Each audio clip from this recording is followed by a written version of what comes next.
이런 식으로 말을 하면 어떡하냐. 네. 그것도 외국 언론이 아니고 우리 언론이 그렇게 말을 하면 어떡하냐. 한국 관계자는 민간 금융회사들이 손해를 감수하고 한국 시장 철수라는 결정을 할 가능성은 크지 않다고 본다. 그런 굉장히 놀랍고 굉장히 어찌 보면 감동적일 수도 있고 굉장히 뭐 전략적으로 훌륭한 차원으로 나아가고 있는 건 분명하고. 댓글 읽어주는 기레기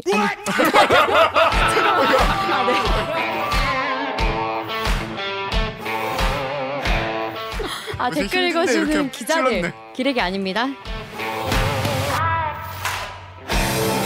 지금 여러분은 본격 KBS 소통방송 댓글 읽어주는 기자들을 듣고 계십니다. 본 방송은 더 재밌습니다. 오늘 방송이 기대된다면 좋아요와 구독 버튼 잊지 말고 눌러주세요. 오늘의 기레기 판별기 시작하겠습니다. 자, 일본으로 시작을 했는데 역시 요즘 일본이죠. 대세는 일본이야. 일본. 대세는 일본 까기. 그렇죠. 정확히 말을 해줘야지. 대세 일본이야 어떡해. 대세는 일본은 아니고요. 대세는 일본 까기. 그렇습니다. 그래서 최근에 또 이 일본의 추가 보복, 그러니까 이것도 보복하고 저것도 보복하고 그런데 우리가 특히 제가 잘 모르는 금융 어려워요. 이쪽으로도 또 보복이 있을 수 있다. 이런 우려가 이제 언론을 통해서 많이 나오고 있어요. 그래서 이 보복이라는 말을 쓰면 안 된다 그러더라고요. 하긴 우리가 한 게 없는데. 네, 우리가 한 게 없는데 왜 보복이냐. 마치 그에 상응하는 대가를 치르는 것처럼 지금 얘기를 하고 있다. 그래서 공격이라고 해야 된다. 이런 죄송합니다. 얘기를 하더라고요. 팩트 체크. 다 제 잘못입니다. 기사는 다 보복인데요? 기자가 개념이 없네. 막 썼네. 막 썼어. 기레기 1스택 쌓았습니다 지금. 자, 그래서 한국에 지금 일본에 자금이 들어와 있다. 특히 이 뭐 돈 빌려주는 대부업체나 이런 게 많이 들어와 있는데 심지어 그 돈이 53조 원이 들어와 있다는 겁니다. 53조 원이면 되게 큰 돈이잖아요. 선배 상상은 해봤어. 이 정도 저는 진짜 53조 원 이제 우리나라 국가 예산의 한 10% 정도 되는 돈이니까 큰 돈이죠. 그래서 10% 훨씬 더 되죠. 죄송합니다. 그래서 일본이 뭔가 이 보복이 아닌 공격으로 이 돈을 싹 다 빼버리면 어떡하냐. 막 폭탄, 막 충격, 막 우려, 막 이런 얘기가 있어요. 그래서 이 일본계 금융 자본 대체 이게 뭐고 이게 진짜 우리나라에 지금 위험해서 우리가 이것 때문에 아이고 일본 형님들 죄송합니다. 그동안 저희가 까불어 죄송합니다. 이렇게 해야 되는 것인지 저희가 한번 KBS 경제부의 서영민 기자와 함께 알아보겠습니다. 서영민 기자 안녕하세요. 안녕하세요.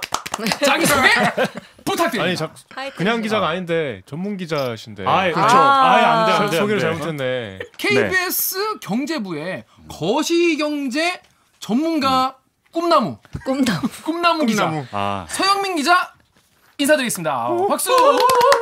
안녕하세요. 네, KBS 경제부의 서금융팀에 있는 서영민 기자라고 합니다. 반갑습니다. 네. 오늘 처음 출연이시니까 어떤 분인지 잘 몰라요. 네. 본인이 어떤 기자고 좀 설명을 좀 해주세요. 자기소개. 전 대학에서 경제학을 전공해서요. 그래서 맹큐. 기자가 되면 당연히 경제부 기자가 되겠거니 생각하고 왔는데 사실은 경제부에서 오래 있지 못했습니다.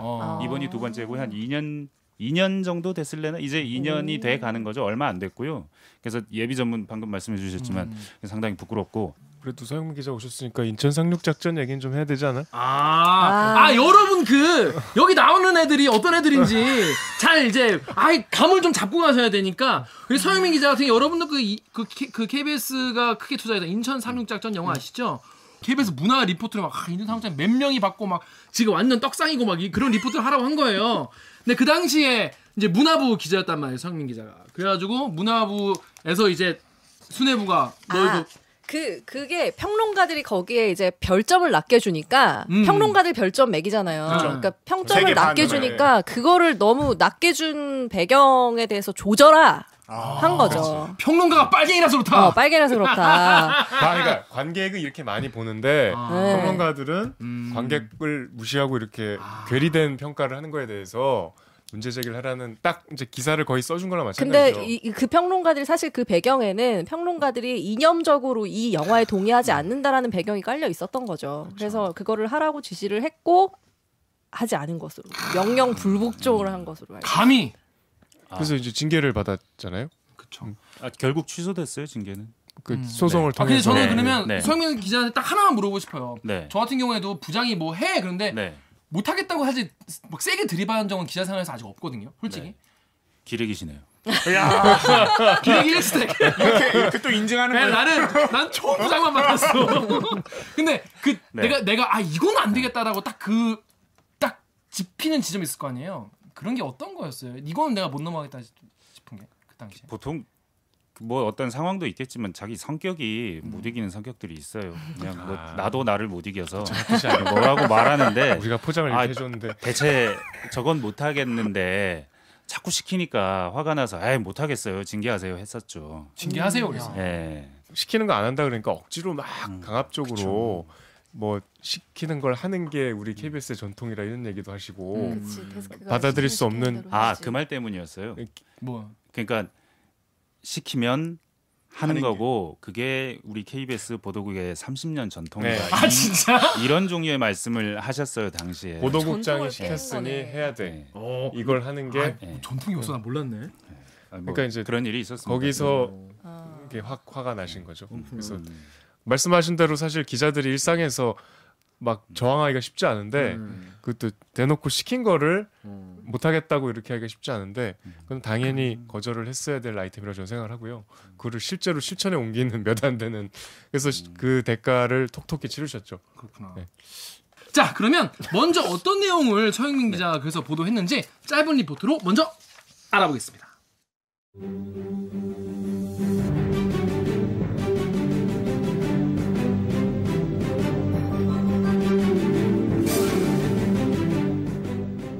추가로 이루어질 수 있는 일본의 보복 조치가 여러 가지 분야에서 거론되고 있습니다. 금융 분야도 그중 하나인데 최대 53조 원 규모입니다. 53조 원대 일본계 금융 자금이 한꺼번에 빠져나가면 위험하다는 주장이 있어서 하나씩 따져봤습니다. 주식과 채권은 투자자가 마음만 먹으면 언제든지 빼갈 수 있습니다. 하지만 금융사의 투자 계획이라는 게 쉽게 변하기 어렵고 한번 팔면 손해를 감수해야 합니다. 또 제조업체가 빌려온 돈 11조 5천억 원이 약한 고리라는 지적이 있습니다. 하지만 이 돈의 90% 이상은 자금력 있는 대기업이 빌렸습니다. 만기도 다 달라서 한꺼번에 갚을 돈도 아닙니다. 53조 그냥 들으면 많은 것 같지만 보복 조치의 수단으로는 별 의미가 없어 보입니다. 대신 정부가 주목하고 있는 건 국내 은행이나 카드사 등이 직접 빌려온 돈 17조 원입니다. 하지만 카드사가 빌린 돈도 보통 2년에서 5년의 만기가 있습니다. 또 의존도가 낮고 우리 금융사의 신용도가 높다는 게 정부 설명입니다. 게다가 최후의 경우에도 400조가 넘는 우리 외환 보유고 17조에 비하면 상당히 많습니다. KBS 뉴스 서영민입니다. 네, 먼저 무슨 내용인지 잘 이렇게 안 들으시죠? 난 잘 안 들어오더라고. 정말 무슨 말인지. 막 모르는 말도 많고. 자, 그래서 먼저 제가 댓글 읽으면서 진행해 볼게요. 자, 먼저 다음에 뚜벅이님이 기자야, MBC가 이렇게 보도하니까 적자가 나는 거야. 보도가 신뢰할 수 있어야지. MBC 빨리 망해주라.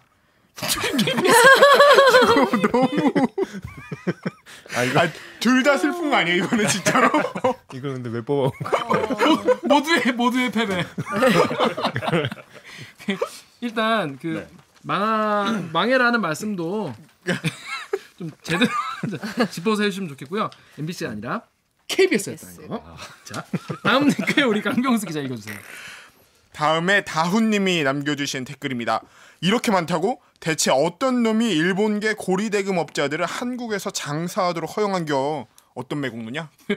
허용한겨. 이거는 이거 뭐야? 허용한겨. 아 이거 이거 좋네. 이거 좋네. 이거 저 네이티브 허용한겨. 아 맞네. 고양이. 고향이에요? 아, 그러네. 아, 고향이 그 충남이에요? 천안. 천안. 충남 천안. 그렇게 여러 번 얘기했는데 선배 뭐 듣고 있었던 거예요? 안 듣는 거죠. 그러니까 후배 말은 귓등으로도 안 듣는 거야. 기본적으로 남의 말을 잘 안 들어요. 그래서 다음 댓글 읽으세요. 파리쿡에 익명으로 남겨주신 댓글입니다. 광고하는 오케이? 이것도 일본 아닌가요? 또 다른 데도 일본계 자금인 게 있나요? 네, 소영민 기자 일단 네. 여기서 일단 얘기가 많이 되고 있는 게 지금 사금융인 거죠. 아, 사금은 이게 뭔가 좀 뿐만 아니고. 섞였어요. 섞였어요. 네, 그러니까 어떻게 섞여 있나요? 지난주 얘기는 기본적으로 사금융 대상으로 한 얘기가 아니었고 네네. 53조라는 숫자가 나와서 이 숫자가 어떻게 나온 거냐. 이런 항목들이 있는데 이것이 다 일본의 보복 조치의 수단이 될 수 있느냐. 그래서 뭐 그게 다 될 수도 없고 뭐 네. 일본이 일단은 근본적으로 금융으로 보복을 할 가능성이 매우 낮고 왜냐하면 효과가 없을 것이 매우 확실시 되기 때문에. 근데 53조라는 숫자에서 그럼 위험한 돈은 얼마냐 이렇게 쭉 따져 보니까 53조라고 말하면 너무 커 보이고 17조 이 가운데 17조 정도가 의미 있게 만약에 일본이 보복을 한다면 직접적으로 건드릴 수 있는 돈이다. 근데 그러면 17조. 네. 53조에는 뭐가 들어가 있는 거예요? 어떤 것들이? 그러니까 뭐 일본에서 우리나라가 직접 들여온 돈, 우리나라 기업이나 은행이 직접 들여온 돈 그리고 투자를 아니면 받은. 투자가 아니죠. 이건 빌려온 돈입니다. 빌려온 채권이나 뭐 다른 형식으로. 그리고 투자한 돈도 방금 말씀하셨다시피 뭐 주식이 있고 그리고 뭐 채권도 있는데 이게 채권이 다양한 종류의 채권이 있어. 기업에 빌려준 채권도 네. 있고 아니면 그 카드사들이 돈 조달해 올 때 이 네. 돈 뭐 사무라이 펀드, 뭐 쇼군 펀드, 뭐 네네네네. 이런 식으로 뭐 채권 형태, 꼭 채권이 아닐 수도 있지만 그런 형태로 빌려온 돈들이 있어요. 그리고 아니면 일본은행이 직접 우리나라에 들어와서 영업하면서 빌려준 돈들, 이런 돈들이 다 섞여 있는 겁니다.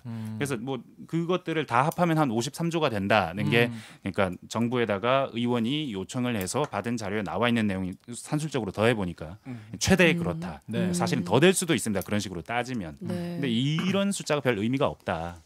그래서 정부가 내놓은 의미가 있다면 만약에 의미가 있을 수 있다면 한 17조쯤 되는데 그것도 의미가 없다는 게 지난주 제 보도였고요. 그리고 이번 주에 나온 얘기는 대부업체예요. 네. 뭐 그거 의미 없다 손 치는데 왜 의미 없다 하냐면 뭐 비율이 얼마 안 된다. 전체 우리나라가 외국에서 빌려온 돈의 뭐 1, 2% 많아봐야 4, 5% 이러니까 뭐 큰 의미가 없다는 네. 거였는데 대부는 다르지 않느냐. 네. 대부는 뭐 일본 기업체들이 많이 들어왔다. 20% 네. 넘게 들어온 데도 있고 30% 넘게 차지하고 있는 대부업이나 저축은행.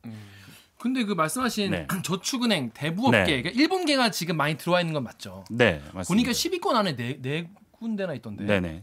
근데 일단 여기서 지금 다음에 다운님이 말씀하신 대로 요게 지금 갑자기 늘어난 건가요? 어느 시점에?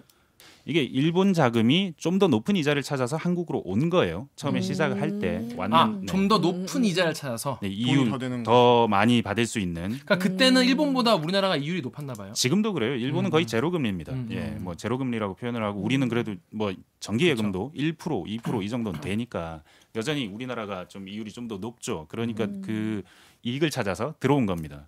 네, 들어온 자금들이 빠질 수 있지 않느냐. 특히 이 대부업 저축 이런 부분 서민 금융 분야에서 사람들이 빌리는 타격이 건데. 있을 수 있지 않느냐 네. 하는 그런 종류의 또 얘기가 나오는 거죠. 그게 또 17조 원입니다. 앞에 17조와 지금 17조의 숫자는 다른 다른 겁니다. 17조지만 일단 네. 지금 일본계 대부업체가 우리나라에 지금 빌려준 돈이 네. 주로 서민들이겠지만 그렇죠. 네. 그게 무려 17조 원이나 된다. 네. 자, 그건 맞는데 네. 근데 여기서 파리쿡의 익명님이 이걸 물어보셨길래 저도 한번 찾아봤거든요. 그 OK저축은행 있잖아요. 네. 으맨이라고 요즘에 아, 부르고 네. 으스맨. 네. 그거 같은 경우 일본계가 맞나요? 시작이 일본에서 왔을 거고 근데 전부 다 일본 돈이냐 그러면 또 정부가 설명하는 게 좀 달라요. 일본에서 들어온 자금이 우리나라의 은행을 만들어서 처음엔 은행이 아니었죠. 처음엔 대부업 쪽으로 들어갔다가 커서 은행이 돼서 그럼 우리나라 자금도 쓰는 거예요. 그러니까 그러니까 막 섞이는 거예요. 섞이는 종잣돈은 거예요. 일본 거. 뭐 그렇다고 볼 수 있겠죠. 근데 네. 기본적으로 금융권의 돈을 네. 이런 식으로 한꺼번에 빼갈 수가 있나요? 아무리 그러니까. 그게 포인트입니다. 그러니까 금융에서 보복을 한다는 게 근본적으로 성립하기가 상당히 어려운 부분이 이 돈을 일본이 빼라. 그러니까 정부가 빼라라고 하면 그 개인의 대부업을 하는 재산권 침해 혹은 아니야? 하이 와카리마시다. 이러고 그러니까 그거는 고객한테 빌려준 돈이잖아요. 그 업체가 네, 뭐 네, 저축은행이든 네, 대부업체든 네. 그거를 정부가 나서서 싹 회수할 수 있는 성격의 돈은 아니잖아요. 이게 빼라. 그러면 뭐 정부가 시켜서 너네 안 빼면 일본에서 하는 사업 망하게 해버리겠어. 뭐 이런 식으로 나온다면 뺄 수밖에 없는 상황이 될 수도 있겠죠. 근데 그러면 한국에 투자한 돈이 얼만데? 자, 그래서 네. 그 얘기를 그 다음 댓글에서 해볼게요. 우리 정윤 기자가 다음 루리앱 댓글 읽어주세요. 우리앱의 getchu.com 님께서 애초에 일본 쪽에서 장사 안 되니까 한국으로 넘어온 게 일본 사채 시장임. 네, 다음 거. 네. 네이버 DLWL 땡땡땡땡님. 얘네 어차피 철수 안함. 일본 금리가 0%대 금리다. 크크크크크. 빠져서 일본으로 돌아가 봐야 손해 보는 건 얘네임. 네, 다음 거요. 파리쿡 익명으로 일본이 한국 시장에서 철수한다는 얘기는 지금 상황과 관계없이 계속 법정 대출 최고 금리가 낮아지고부터 말 나왔어요. 올해 초에 이미 돌았던 얘기 2000년대 초에 법정 최고 금리가 66%였거든요. 점점 낮아져서 올해 24%가 됐어요. 우리 실제로. 사실 제일 유명한 게 산노아빠 아빠? 산노아문이 그거 아닙니까? 아, 예, 거기가 뭐 최근까지 1등이었다고 네. 그랬었죠. 그리고 네, 러시앤 네. 캐시도 일본계. 그죠. 네. 그 두 개가 제일 유명하고 본인 이자 수익이 네. 한 해에 막 5천억 원씩 드시고 네. 증가율이 막 매년 20%가 넘으시던데. 일단 그동안 재미를 좀 본 거네요. 일본 계가. 네. 근데 지금 안 좋아요. 산화가 지금 추가 대출을 하지 않고 있습니다. 올 초부터.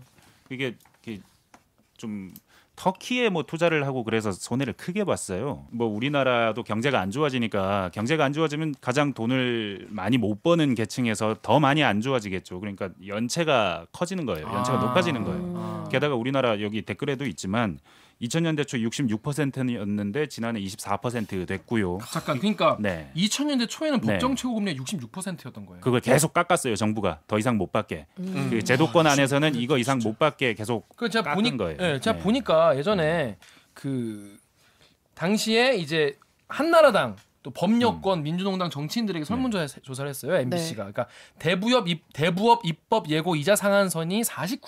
그러니까 이때는 49% 낮추자는 얘기였나 봐요. 네. 적정한가에서 적정하지 않다 더 낮춰야 된다는 게 이제 박근혜, 홍준표, 원희룡, 손학규, 정동영, 이해찬, 한명숙, 천정배, 권영길, 심상정, 노회찬이었는데 적정하다가 이제 이명박 한 명.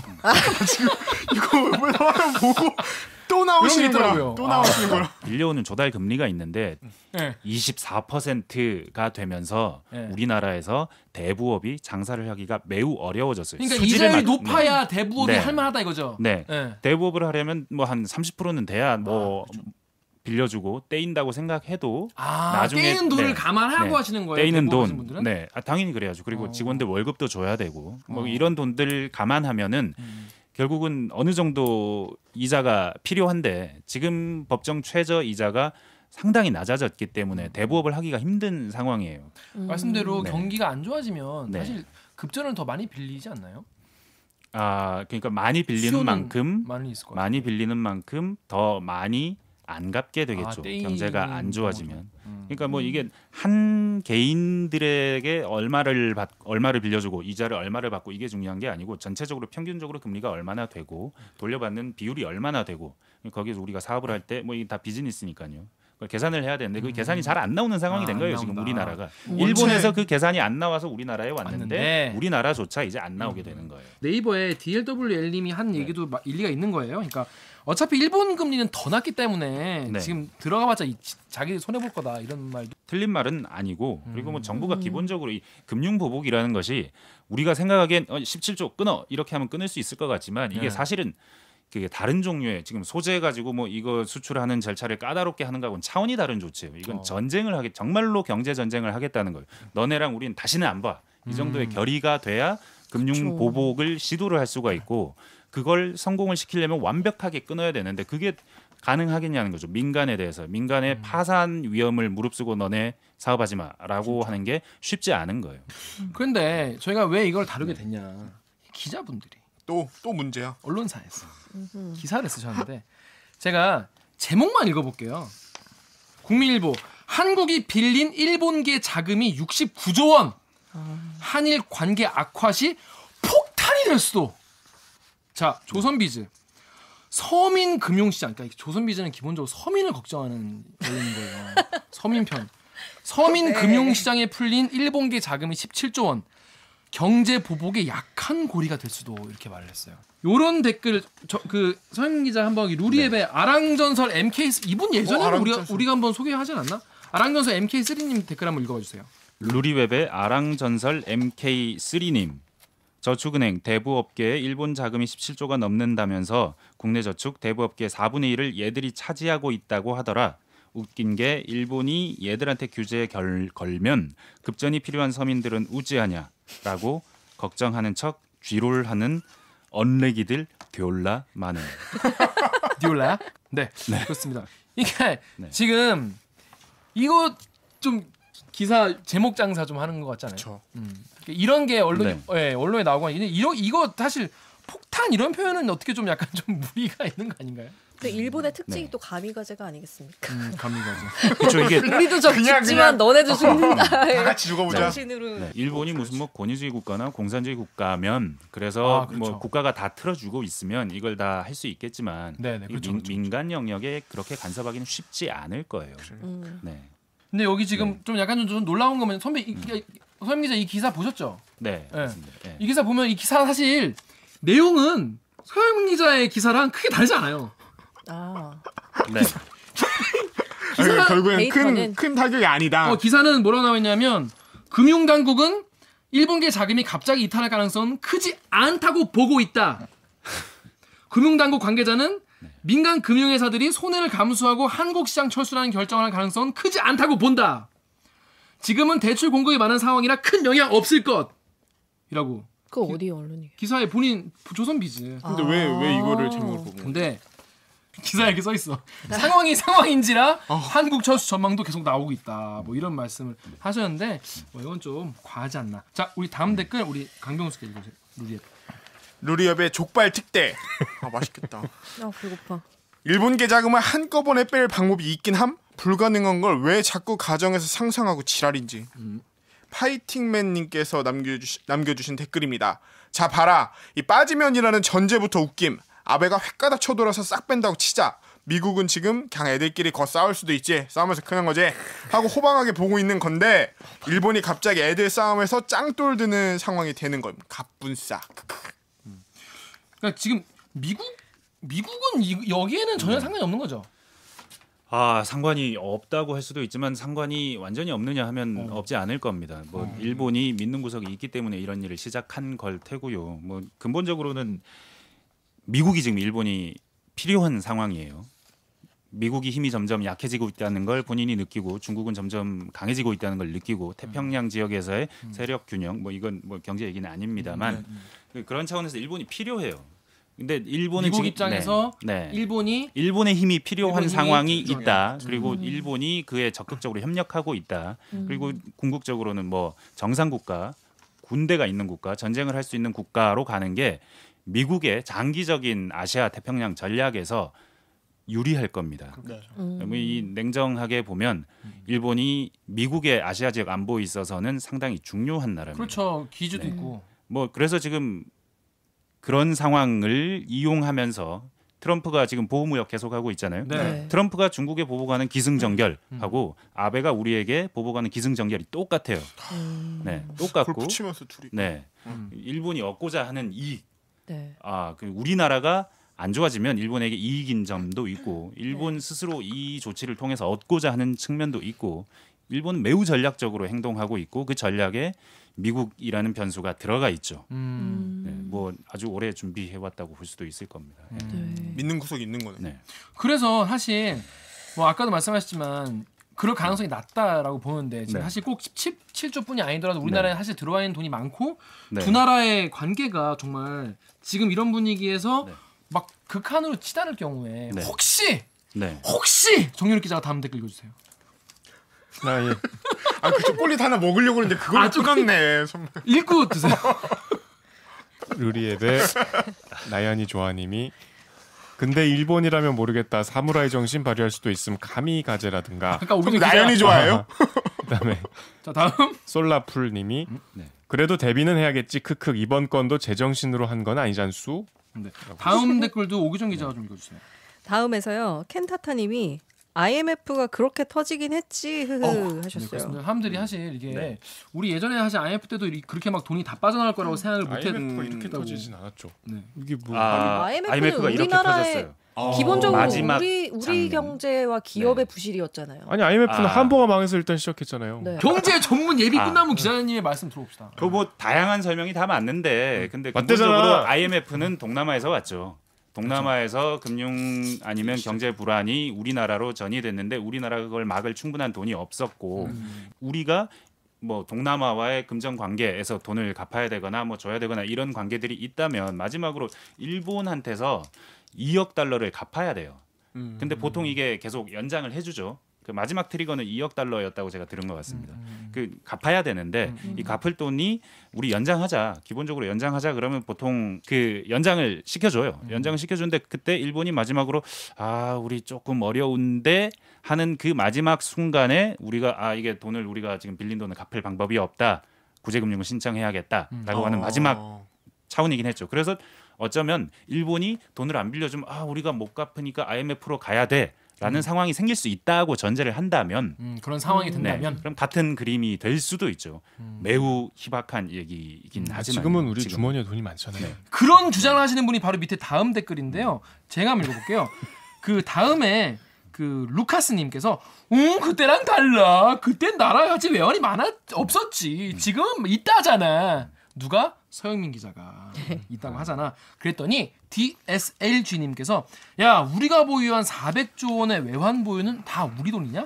야 순수한 우리나라 돈이 아니잖아. 그 돈도 빌린 돈이라는 거잖아. 야 KBS 솔직히 방송해라. 정권에 아부 떨지 말고. 이렇게 서영민 기자한테 한 소리네요. 제가 한 건 아니고 이제 이 댓글이 DSLG님이 지금 세계에는 달러가 풀려가지고 뭐 돈이 너무 많아요. 빌려주지 못해서 안달인 사람들이 너무 많아요 지금은. 그래서 돈을 못 빌려서 사고가 난다면 우리가 신용도가 떨어지거나 그러니까 다른 나라에서부터 빌릴 수 있다 충분히. 네, 충분히 빌릴 수 있고 달러가 많아요 실제로. 뭐 금리도 낮고 양적 완화해서 뭐 돈도 시장에 많이 풀려 있고 이 돈을 못 써서 문제지.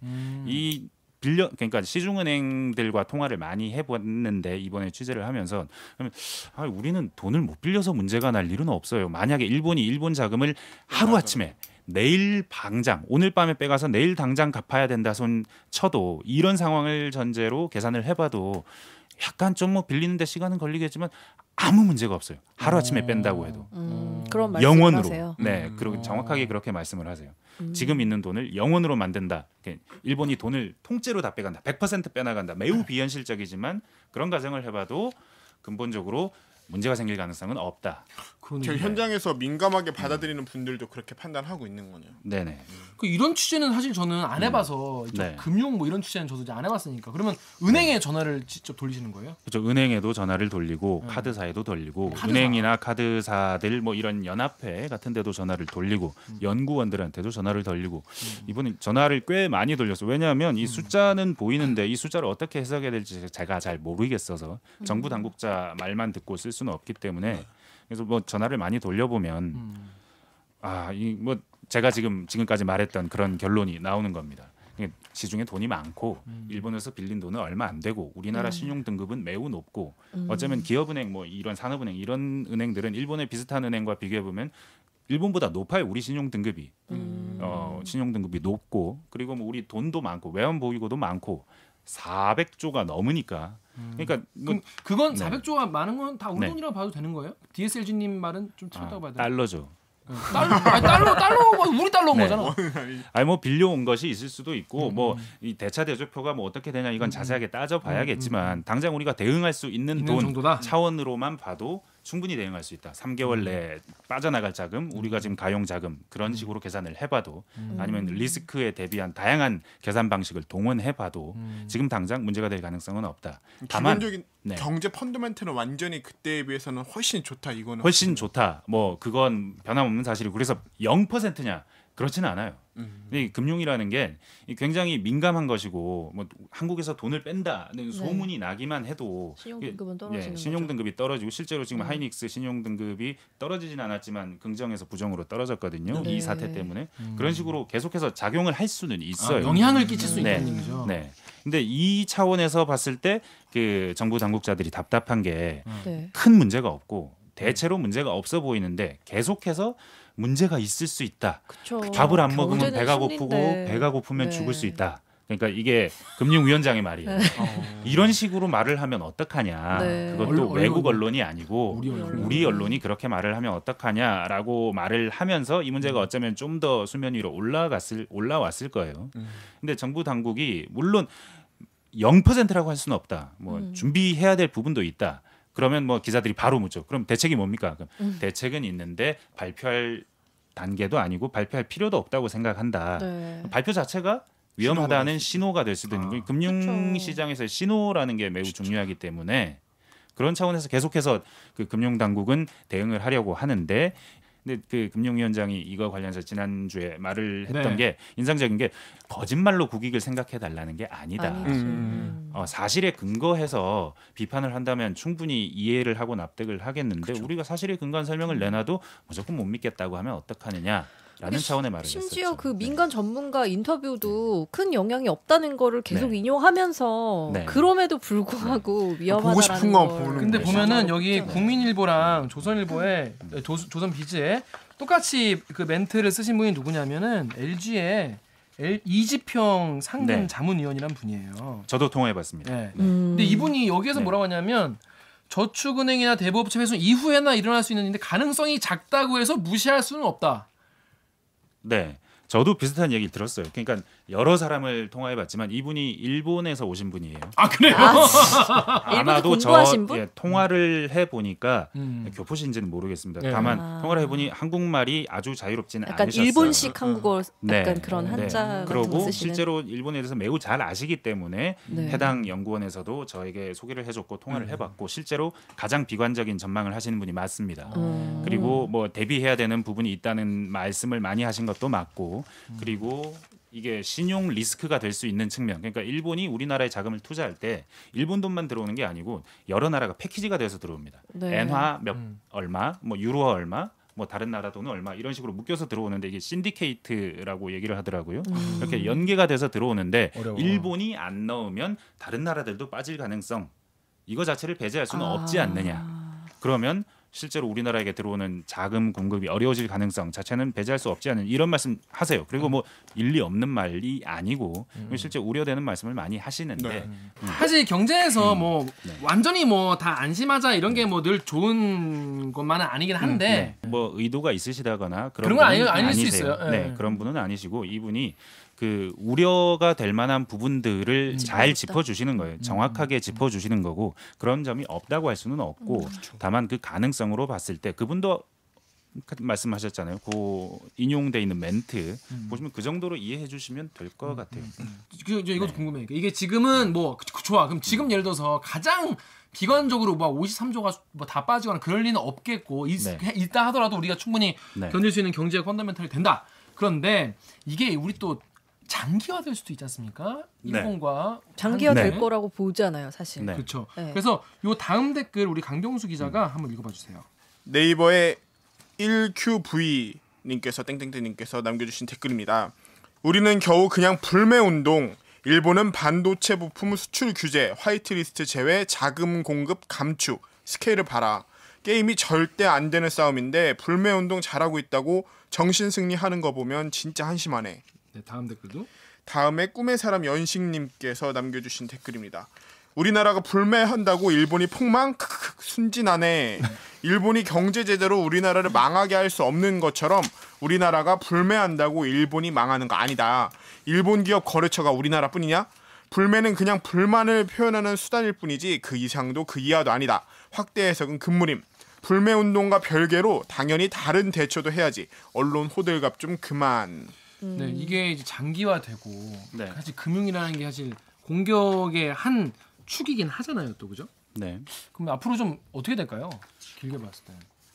뭐 제 개인적으로 금융 분야에 뭐 한정해 보자면 별 뭐 금융 부분은 별 큰 문제는 없을 텐데 근데 이게 일본이 이런 식으로 외국을 통상이든 뭐 이 뭐 무기든 공격해 본 적이 2차 대전 뒤에 없습니다. 태평양 전쟁 때 미국이 진주만 공습한 이후에 거의 한 70년 넘게 만에 처음이에요. 사실상의 통상 전쟁이라고 볼 수도 있는 차원이고 칼을 빼들었는데 우리가 한쪽 팔 잘리는 한이 있더라도 한국 너네 두 쪽 팔을 자르겠다는 자세로 지금 나왔거든요. 네. 실제로 매우 위험한 상황이죠. 근데 뭐 저는 처음에는 우리나라가 당해낼 방법이 없을 것이다. 왜냐하면 이게 뭐 일본이 예전에 당한 적이 있어요. 중국한테 그래요? 센카쿠 열도 네. 관련해서 뭐 일본이 중국 선장을 풀어주니 마느니 하다가 뭐 중국이 히토류 네. 안 줄래 한 3일 만에 손들고 맞아요. 네. 풀어줬거든요. 그리고 나서 굉장히 그때 민주당 정부였습니다. 그때 민주당 정부 안 좋아졌어요. 그 뒤에 물로 후쿠시마 터졌다, 네, 물로 터졌다. 어. 국가적인 망신을 뭐 일본에도 만들었다. 그거 되게 싫어하잖아요. 네. 그런데 그 뒤에 후쿠시마에서 뭐 지진 나면서 네. 민주당이 정권을 잃어요. 그렇죠. 정권을 잃는 거예요. 그러니까 정권을 잃는 요소가 되는 거예요. 정치적으로. 이런 식으로 뭐 센카쿠 열도 때 그 사태 때 일본 사람들은 센카쿠 쇼크라고도 부른답니다. 전후에 두 번의 쇼크가 있대요. 닉슨 쇼크, 센카쿠 쇼크. 닉슨이 그 일본 패싱하고 중국에 가서 외교할 때, 그 이번에 중국이 그때 보복을 해서 우리가 완전히 두 손 두 발 들었을 때 굉장한 쇼크로 느껴요. 그걸 기억하고 있어요, 일본은. 그 똑같은 그림이 재현되길 바란 거예요. 근데 그대로는 안 됐죠. 저는 처음에 생각할 때는 우리가 별 방법이 없을 것이다라고 생각했는데 한국이. 상당히 우리 화력이. 반일 감정, 네. 국가가 나서지 않더라도 그리고 뿌리 깊은 역사적인 반목 맞아요. 같은 것들이 힘이 돼서 그래서 어느 정도 뭐 지렛대, 레버리지 이런 것들을 만들어주는 경향이 있는 것 같긴 해요. 근데 지금 미국이 과연 누구 편을 들어줄 것이냐, 우리 편을 일방적으로 들어줄 가능성은 매우 낮다고 봅니다. 아, 요게 네. 또 우리 국민들의 어떤 노력과는 또 별개로 네. 트럼프 마음이 또 좀 어느 정도는 또 알아봐야 되는 거네요. 저는 개인적으로는 상당히 걱정이 돼요. 왜냐하면 반도체 분야에서 지금 우리가 경쟁력 1등을 유지하고 있고 전 세계 시장 점유율 70%지만 언제까지 그렇다는 보장이 없습니다. 그렇죠. 미국이 그랬고 일본이 그랬고 지금 우리가 그런 거예요. 근데 다음에 어디로 간다고 해도 전혀 이상할 일이 없습니다. 근데 이 상황을 타개하기 위해서 삼성전자가 막대한 돈을 투자하고 새로운 기술을 개발하고 기술 격차를 벌립니다. 기술 격차 뭘로 표현하나요? 개월수로 표현해요. 1년. 중국과 몇 년 차이 난다. 뭐 일본과 몇 년 차이 난다. 6개월 차이 난다. 뭐 이제 6개월까지 좁혀졌다. 큰일 났다 그러잖아요. 그러면 그 말은 우리가 계속해서 끊임없이 새로운 기술을 개발하고 나노를 계속 줄여가고 뭐 좀 더 미세 공정을 삼진법하고. 개발해야 되는데 근데 지금 소재 관련 얘기를 할 때 우리가 신기술을 개발해야 되는 분야를 일본이 아마 틀어쥐고 잘 아픈 데는 안 주고 아니니까. 늦춰주고 그 얘기를 하더라고요. 네, 계속 기간이 연장돼요. 타겟팅을 지금 네. 많이 파는 그 디램이 아니라 네. 그러니까 그 미래에 개발할 그 파운드리. 파운드 고기에만 딱 네. 해서 고기를 딱 네. 쥐고 안 준다고 하더라고 일본이 지금. 이게 문제가 뭐냐면 일본이 우리 숨통을 장기전으로 가면 계속 쥐고 있는 거예요. 계속 쥐고 줄까 말까 하는 자체가 기술 개발이 지연되는 거예요. 아, 네. 반도체에서 우리나라가 가장 경쟁력 있는 반도체 디스플레이에서 소재를 갖고 쥐고 흔들거나 아니면 뭐 다양한 부품을 갖고 쥐고 흔들면 계속해서 우리의 기술 개발 속도가 늦어질 수 있어요. 장기전이 되면 결국은 어떻게 되는 우리가 이 싸움은 끝날 수 있어요. 뭐 일본이 예전에 당했던 센카쿠 관련 보복 그리고 뭐 밀 반도체 협정 관련 가트 그 WTO에서 이거 위법한 조치다. 네. 뭐 다 위법한 조치다. 3년 뒤에 4년 뒤에 다 판결이 났어요. 근데 이미 일본은 반도체 주도권은 잃었어요. 그렇죠. 국가적 위신은 땅에 떨어졌어요. 이미 그런 일들은 벌어지고 난 다음에 그 나중에 그런 조치들로 회복이 돼봐야 소용이 없다는 겁니다. 그러면 지금 우리가 어떻게 해야 될까? 저는 뭐 상당히 걱정이 돼요. 금융 부분은 별로 걱정이 안 되고 근본적으로 이 싸움의 구도 자체가 우리에게 유리한 싸움이 아니기 때문에 그걸 알고 일본이 걸어왔기 때문에 걱정되는 측면이 있습니다. 네. 아 근데 사실 우리 국민들 입장에서는 요즘에 사실 이 독립운동은 못했지만 내가 불매운동을 한다 이런 말씀 많이 하시는데 굉장히 놀랍습니다. 그러니까요. 이 그 의지만큼은 진짜 일방적으로 우리에게 불리할 수밖에 없다고 여겨졌던 싸움을 일본 언론이 일본 여론이 걱정하는 수준까지 끌어올렸어요. 이 상당히 놀라운 일이고 이게 가능한 게 한일 관계의 특수성이 아닌가 싶어요. 아베는 이런 종류의 생각을 하긴 했겠지만 여튼 냉정하게 계산을 해보면 우리가 질 수 있는 분야가 거의 없고 아무것도 타격을 입히지 못한다는 계산이 섰을 거예요. 그럴 거라고 생각하고 걸었는데 네. 그런데 지금 뭐 일본 내에서도 걱정을 할 정도면 그리고 뭐 그게 뭐 우리의 바람일지도 모르겠으나 상당히 이 협상을 하라는 뭐 움직임으로 이어지고 있다면 우리나라 국민들이 정말 제대로 뭔가 보여준 게 아닌가 하는 생각은 듭니다. 진짜 이게 실제로 얼마를 막 손해를 입히고 그런 걸 떠나서 네. 뭔가 제가 지난번에도 요 불매운동 얘기할 때 하는 건데 야 한국 사람들이 진짜 화가 많이 났구나 이런 시그널을 네. 보내고 맞아. 일본 국민들도 네. 내 살면서 불편하구나 이게 이런 것들을 서로 그만큼 우리가 이런 싸움을 좀 중단해야겠구나는 그런 마음을 제대로 좀 일본 국민에 전달할 수 있는 그런 것을 굉장히 놀랍고 굉장히 어찌 보면 감동적일 수도 있고 굉장히 뭐 전략적으로 훌륭한 차원으로 나아가고 있는 건 분명하고 이걸 지렛대로 우리가 무엇을 해야 될 것인가 이 사태를 어떻게 해결해야 될 것인가를 좀 더 많은 그 높으신 데 있는 분들이 높으신 좀, 분들 네, 방위적 생각을 분들. 해 주셔야겠어요. 이거를 좀 듣고 고민 좀 해주세요. 댓글 써주시면 보시고 네 고민하시느라 이거 볼 시간이 없어. 그래요? 자 정윤욱 기자 할 말씀 하시죠. 없는 줄 알겠어. 정리하시죠. 네. 저희 오늘 댓글 읽어주는 기자를 사실 네. 그 전에 들으신 적 있나요? 보신 적이나? 네, 많이 봤습니다. 아 그래요? 네. 오늘 직접 나와서 해보니까 어떠신가요? 걱정도 많이 됐고 아하. 그리고 막 약간 스트레스도 좀 받더라고요. 이게 아, 은근히 진짜요? 이게 은근히 왜 약간 어느 포인트에서? 오기 전에 약간 부담돼. 아니 오기 전에 한 네. 2시간, 3시간을 기다려야 되니까 기다리면서 뭐해요. 걱정하죠. KBS에서는 굉장히 흔치 않은 프로고 시도이기 때문에 뭐 다 보지는 못하더라도 상당히 많이 주변 사람들 중에 가장 많이 본 편일 수도 있습니다. 아, 좋아하시더라고요. 고맙습니다. 아 울지 마요. 암약하고 있었던 집인 거. 대들기 구독자였어. 오늘 방송도 참여 방법 알려드리면서 마무리하겠습니다. 기자님들. 퍽퍽한 밤고구마 같은 세상 한 모금 사이다가 될게요. 댓글 읽어주는 기자들은 매주 목요일과 금요일 유튜브, 팟빵, 아이튠즈 파티, 네이버 오디오 클립, KBS 라디오의 콩의 팟캐스트를 통해 업로드됩니다. 매주 일요일 오후 5시 5분 KBS 1라디오에서는 바다처럼 부드러운 방송용 순한맛 대들기도 방송되고 있습니다.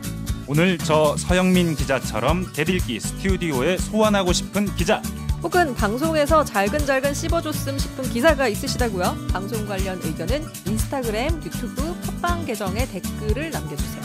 KBS 뉴스. 좋았어. 또 만나요. 꼭. 아, 좋아. 이거 좋았어. 좋네. 이런 역시. 느낌. 아 좋아. 좋아.